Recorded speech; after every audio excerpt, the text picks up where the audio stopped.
दहेज और दूरियां, दर्द भरी हिंदी कहानी। समाज में बहुत सी परंपराओं में से एक परंपरा प्रीति को हमेशा ही नापसंद थी। वो थी दहेज परंपरा। प्रीति बहुत ही संस्कारी और छोटे बड़े सबका आदर करने वाली लड़की थी, लेकिन दहेज परंपरा के कारण वो कितना भी प्रयास कर ले, ससुराल वालों का आदर नहीं कर पाती थी। प्रीति एक सीधी सादी लड़की थी, थोड़ी सी डरपोक खबरें स्वभाव की थी।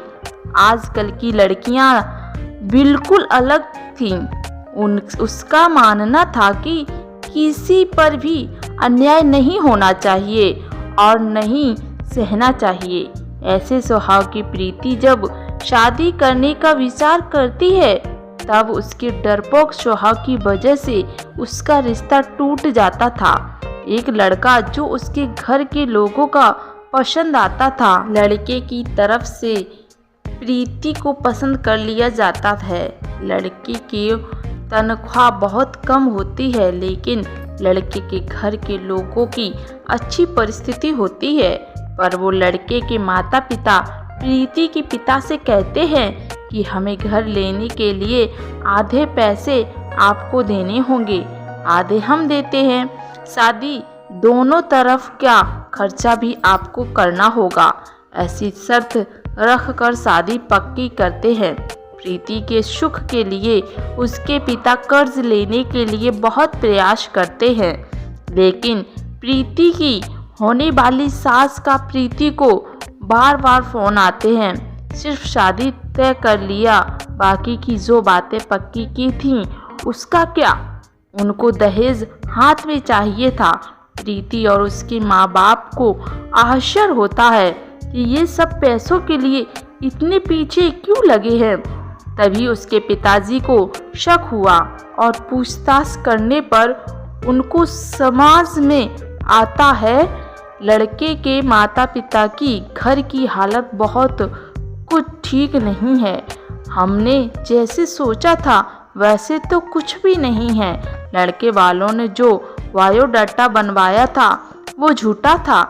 लड़के को तो तनख्वाह है ही नहीं।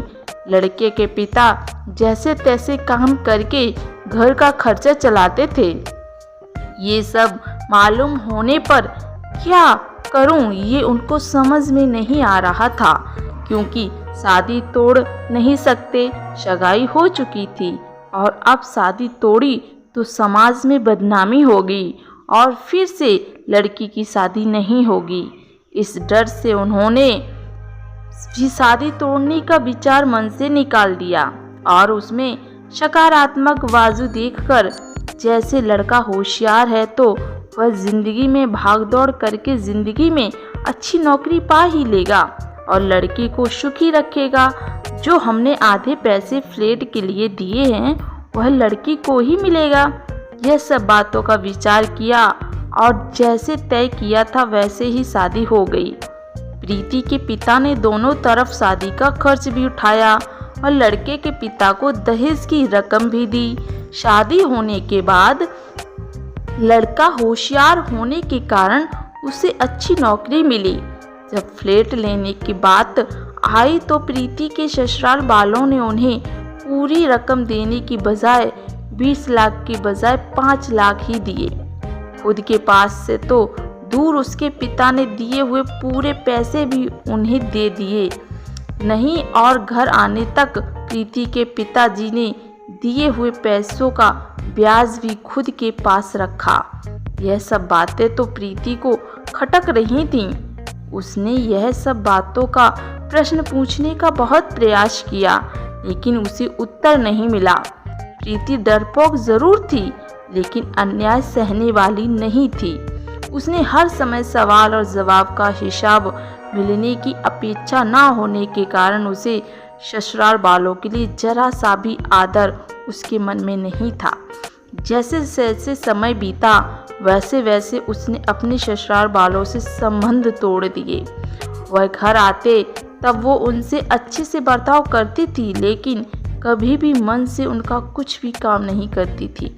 और वह जब गांव में रहते थे तब कुछ भी होता था तो वह पूछना तक जरूरी नहीं समझती थी, पर उसके ससुराल वालों को इसका कोई फर्क नहीं पड़ता था।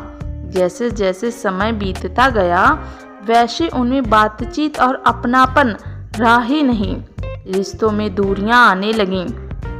सच में दहेज के कारण रिश्ते टूटते हैं तो दहेज लेना कहाँ तक सही है।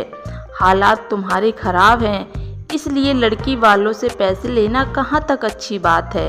लड़की के माँ बाप भी उसे सिखाते हैं, बड़ा करते हैं और लड़की दूसरों के घर जाकर उनके घर के लिए ज़िंदगी भर मेहनत करती है। उनके माँ बाप की उससे कोई भी अपेक्षा नहीं होती। ऐसे सभी विचार प्रीति के मन में हमेशा घर कर जाते थे। उम्मीद है दोस्तों आपको यह कहानी पसंद आई होगी। धन्यवाद।